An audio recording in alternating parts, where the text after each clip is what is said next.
Apakah kalian familiar dengan foto ini? Ini, atau foto oleh Eugene Smith yang dianggap sebagai foto paling berpengaruh sedunia? Atau kalian pernah melihat video ini? The ability to walk.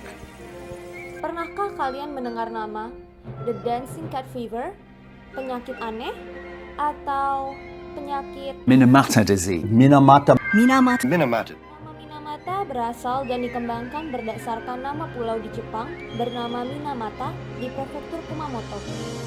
Mata pencaharian utama sebagai sumber makanan dan produksi di pulau ini adalah hasil tangkap laut. Selain produksi sumber daya laut, pekerjaan yang turut dapat dicapai di pulau ini adalah sebagai buruh pabrik di perusahaan Chiso. Perusahaan Chiso menggunakan bahan merkuri dalam produksi asetaldehide. Penggunaan bahan ini tidak berhenti mengetahui besarnya permintaan dalam produksi oktanol. Akibatnya, terdeteksi merkuri dengan konsentrasi yang sangat tinggi di daerah Teluk Minamata. Namun, perusahaan Chiso menolak pernyataan ini akan terjadinya reaksi kimia yang memformulasikan merkuri, peningkatan produksi asetaldehide di tahun 1950-an, dan penyakit Minamata yang awalnya telah terjadi pada kucing juga. Merkuri memiliki dampak mematikan sebagai racun bagi kesehatan tubuh, terutama penyakit neurologikal. Senyawa organik beracun ini dapat menyebabkan kerusakan parah pada otak dan sistem saraf. Bentuk-bentuk tanda dan gejala dari penyakit Minamata antara lain adalah ataksia, mati rasa di tangan dan kaki, kelemahan otot umum, kehilangan penglihatan, degradasi kemampuan pendengaran dan bicara, pengurangan indera perasa, tidak dapat melakukan koordinasi tubuh, dan dalam bentuk ekstrim penyakit ini dapat mengakibatkan kegilaan, kelumpuhan total, koma, dan kematian yang terjadi setelah merasakan gejala-gejala tersebut. Ini akhirnya dinamakan sebagai penyakit Minamata secara sah atau Minamata disease di tahun 1950-an. Pada tahun 1958, akhirnya penyebab dari penyakit ini diketahui oleh masyarakat sekitar dan telah dipublikasikan ke berbagai media. Namun sayangnya, eskalasi isu ini tidak cukup untuk memicu adanya gerakan secara masif dan global untuk menciptakan perubahan. Pada tahun 1965, isu penyakit Minamata kembali mencuat. Diketahui, kasus ini juga terjadi di prefektur Niigata.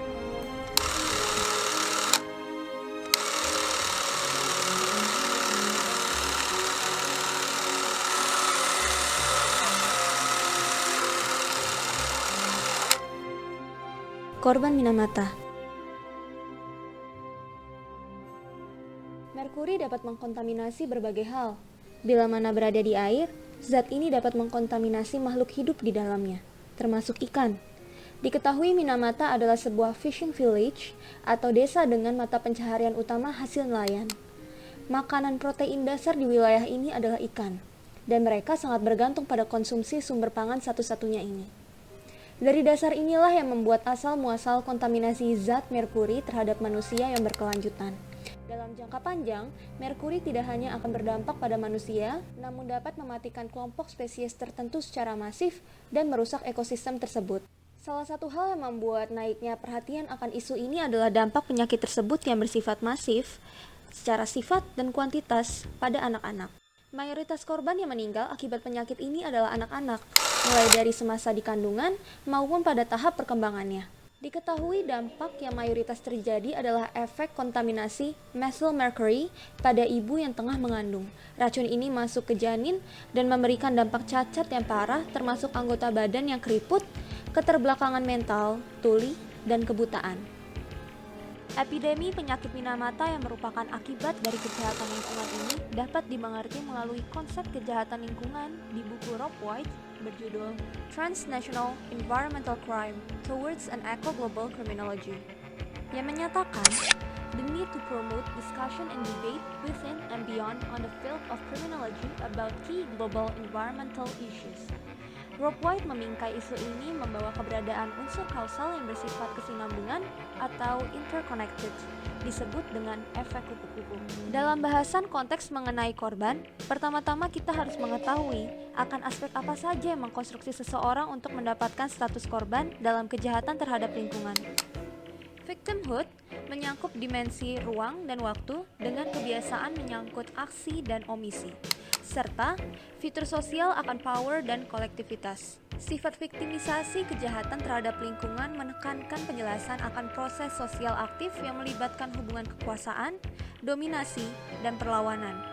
Unsur inilah yang membawa penekanan akan keberadaan fenomena bahwa orang-orang yang berada di kelas sosial bawahlah atau disadvantaged people yang akan menerima kerugian lebih dibandingkan kelompok masyarakat lainnya atas dasar ketidaksetaraan.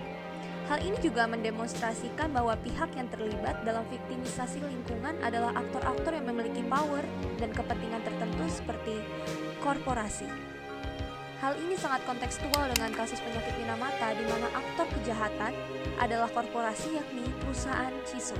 Korban utama dari kasus ini adalah masyarakat setempat dengan usaha yang sangat panjang untuk mendapatkan keadilan yang sesuai.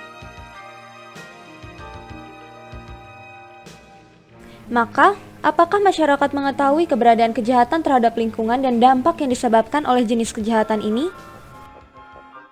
Kira-kira Mbak pernah dengar nggak soal apa yang namanya kejahatan terhadap lingkungan? Iya, pernah. Pernah. Kalau yang ada di pikiran Mbak, kira-kira kejahatan terhadap lingkungan itu gimana? Kayak begal, pencurian motor. Tahu nggak? Kurang tahu. Ya nggak tahu saya itu kejahatan lingkungan apa itu. Pemalakan.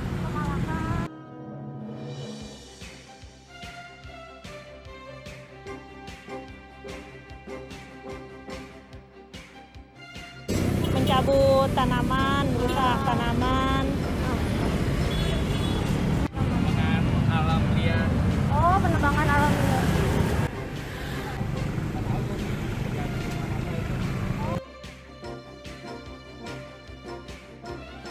Itu kira-kira yang jadi korban tuh menurut Mas siapa sih? Semua orang. Semua orang ya, takutnya gitu. Masyarakat desa. Masyarakat desa ya pasti ya. Ya bakal masyarakat juga. Bakal masyarakat juga ya Pak ya. Oh betul. Ya kita, masyarakat di sekitar kita. Kita juga. Siapa? Warga. Keluarga ya, keluarga di sekitar itu. Kan akibat paling besar. Oh, gimana? Karena membuat mental rusak gitu. Oh iya. Yang besar. Dapat akibat paling besar ya Ibu Iya. ya. Oke.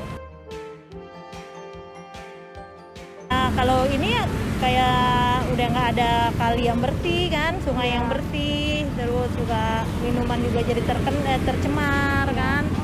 Semua ini ya kita harusnya di perusahaannya harus ada ininya lah biar nggak ada aturannya gitu itu, jadi nggak ini. Itu gimana menurut Bapak? Ya, semua umur kayaknya. Semua umur yang pasti kena setara gitu menurut Iya. Bapak. Oh.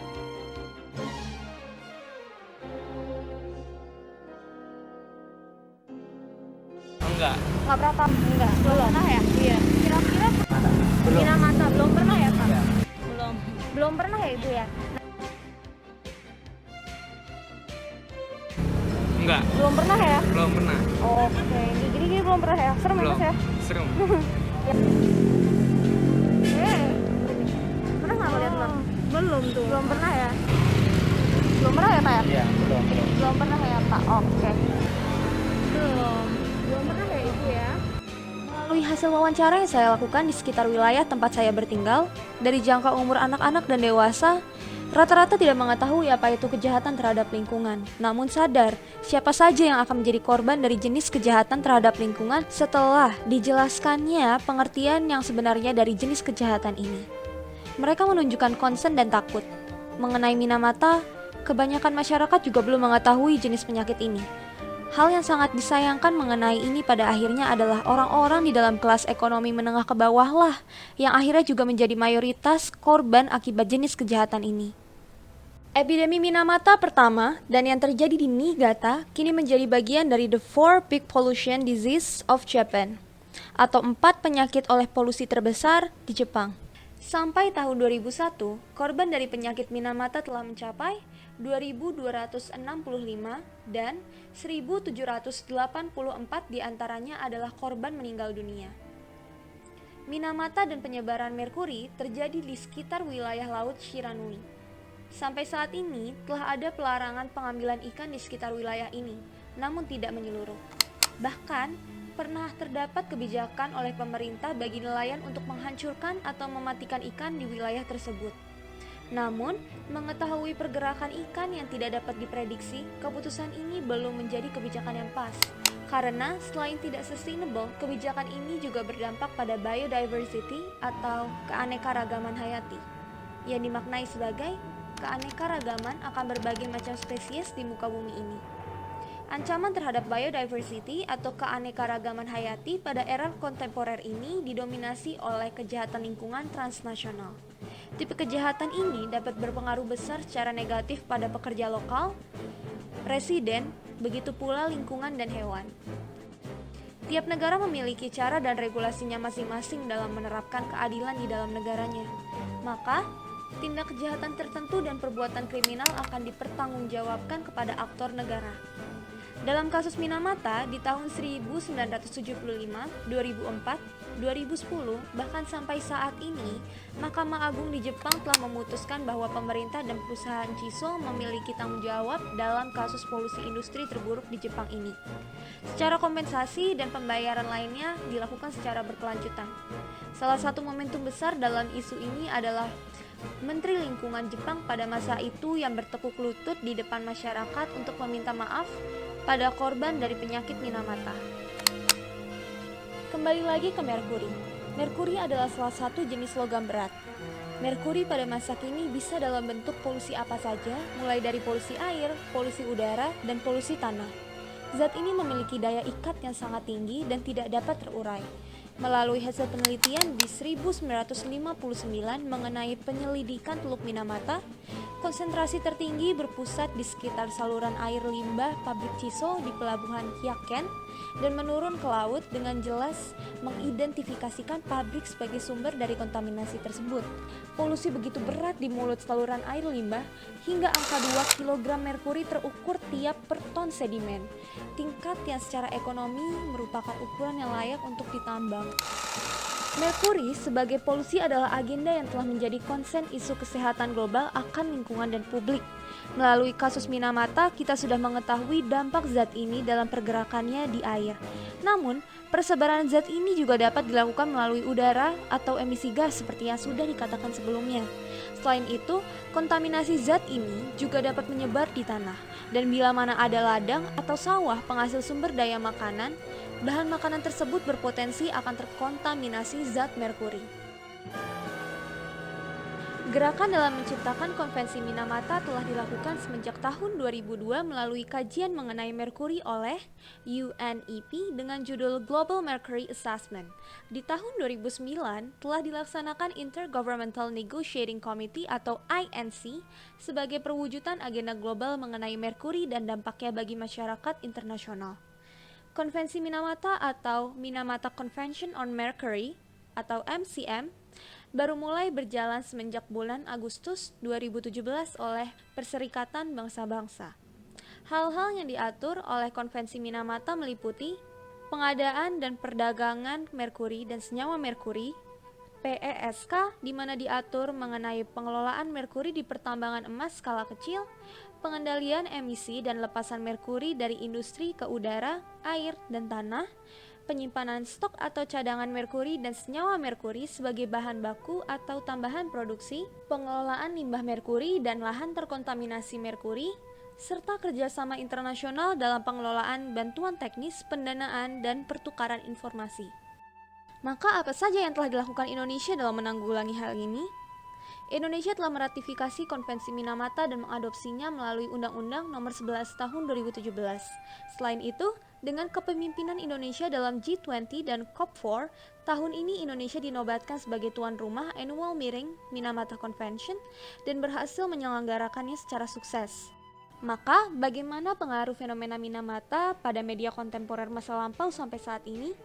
Yang pertama adalah foto berjudul Tomoko and Mother in the Bath, di mana foto ini diambil oleh jurnalis foto Amerika bernama W. Eugene Smith pada tahun 1971. Banyak komentator menganggap Tomoko sebagai karya terbesar Smith dan menghasilkan foto paling berpengaruh sedunia sampai saat ini. Dalam bentuk film adalah Minamata, Kanjasang Tosono Sekai, atau dalam bahasa Indonesia, Para Korban dan Dunia Mereka. Film ini merupakan film bergenre dokumenter di Jepang yang dibuat pada tahun 1971 oleh Noriaki Tsuchimoto. Film ini adalah seri pertama dari serangkaian film dokumenter independen yang dibuat Tsuchimoto tentang insiden keracunan merkuri di Minamata, Jepang. Film-film berikutnya dalam seri ini termasuk Laut Shiranui. Selain itu, adalah film yang baru tayang di tahun 2020 berjudul Minamata.